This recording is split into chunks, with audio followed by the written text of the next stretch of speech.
Hi friends, ഇതെന്താണെന്ന് മനസ്സിലായോ? ഇതാണ് കേട്ടോ തിപ്പല്ലി എന്ന് പറയുന്നത്. ഇത് നല്ലൊരു ഔഷധമാണ് കേട്ടോ. നമ്മൾ ചുമയൊക്കെ വരുമ്പോൾ ചുക്ക് കാപ്പിയൊക്കെ ഉണ്ടാക്കി കുടിക്കാറില്ലേ, അതിൻ്റെ കൂടെ ഇതിട്ട് കുടിക്കുകയാണെന്നുണ്ടെങ്കിൽ വളരെ നല്ലതാണ് കേട്ടോ. പെട്ടെന്ന് ചുമ മാറി കിട്ടും.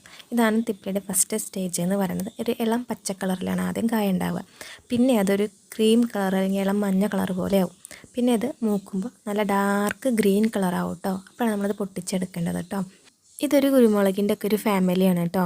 അതുപോലെ തന്നെ പച്ച കുരുമുളക് കഴിക്കില്ലേ, അപ്പോൾ ഒരു എരിവുണ്ടാവുമല്ലോ, അതുപോലെ തന്നെയാണ് കേട്ടോ ഇതിനും ഉണ്ടാവുക. ഇതിൻ്റെ ഇലയ്ക്കും കായ്ക്കൊക്കെ ഒരു എരിവുണ്ടാവും. ഇത് പൊട്ടിച്ചില്ല എന്നുണ്ടെങ്കിൽ താഴെ വീണ് കിടക്കുന്നുണ്ടാവും കേട്ടോ, കൊഴിഞ്ഞിട്ട്. അപ്പോഴും പെറുക്കിയെടുക്കാം കേട്ടോ നമുക്ക്. പിന്നെ ഇത് നമ്മൾ ഈ ചുമയ്ക്കുള്ള ലേഹ്യമൊക്കെ വാങ്ങിച്ച് കഴിക്കില്ലേ, അപ്പം നമ്മുടെ നാക്കിന് ചെറുതായിട്ടൊരു തരിപ്പ് പോലെ നമുക്ക് ഫീൽ ചെയ്യാറില്ലേ, അതുപോലെ തന്നെ കേട്ടോ ഇത് കഴിച്ചാലും അതുപോലെ നാക്കിന് ചെറുതായിട്ടൊരു തരിപ്പ് പോലെ ഉണ്ടാവും കേട്ടോ. നമുക്ക് പൊട്ടിച്ചെടുത്തിട്ട് ഉണക്കി സൂക്ഷിക്കാം കേട്ടോ. ഉണക്കുമ്പോൾ അതുപോലെ കറുപ്പ് കളറായിട്ട് മാറും.